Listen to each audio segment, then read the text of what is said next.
2 മാസത്തിലൊരിക്കൽ ഭക്ഷണം കഴിക്കാനുള്ള സമയം കഴിച്ചുള്ള ഒരു പകൽ മുഴുവൻ ഞാൻ എൻ്റെ ചെടികളുടെ അരികുവശം അരിഞ്ഞ് വൃത്തിയാക്കാനും കള പറിച്ച് വളം കൊടുക്കാനുമുള്ള ദിവസമായി ഉപയോഗിച്ചു പോരുന്നു. 10 വർഷമായി ഇത് തുടർന്നു പോരുന്നു. എന്തിനാണെന്നല്ലേ? ജീവിതത്തിൻ്റെ പിന്നിട്ട വഴികളിലെ സന്നിഗ്ധ ഘട്ടങ്ങളിലെല്ലാം തളർന്നു വീഴാതെ എന്നെ കാത്തു സംരക്ഷിച്ചത് ഈ ചെടികളും കുറച്ച് ജീവിവർഗങ്ങളുമാണ്.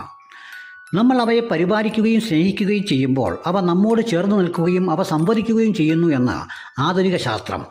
ഈ അറിവ് ലഭിക്കും മുമ്പേ തന്നെ എൻ്റെ പിതാവ് എന്നോടിത് പറയുകയും എനിക്ക് കാണിച്ചു തരികയും ചെയ്തിട്ടുണ്ട്. നെൽപ്പാട വരമ്പിലൂടെ നിത്യവും സഞ്ചരിക്കുന്ന അദ്ദേഹം പോകുന്ന പോക്കിൽ സൈഡിലുള്ള നെൽച്ചെടികളെ തലോടുകയും ആ ചെടികൾക്ക് പ്രത്യേക വലിപ്പവും അതിൻ്റെ കതിർകുലകൾക്ക് മണികളുടെ എണ്ണം കൂടുതലുമായിരിക്കുമെന്ന് കാണിച്ചു തരികയും പറയുകയും ചെയ്തിട്ടുണ്ട്. അതിനാൽ ഒരു ചെടിയും ഒരു ജീവിവർഗത്തെയുമെങ്കിലും നിങ്ങൾ കൃത്യമായി പരിപാലിക്കുകയാണെങ്കിൽ നിങ്ങളുടെ ജീവിതത്തിൽ ഒരു പ്രത്യേക ടൈം ടേബിൾ രൂപപ്പെടുമെന്നുള്ളത് ഉറപ്പാണ്.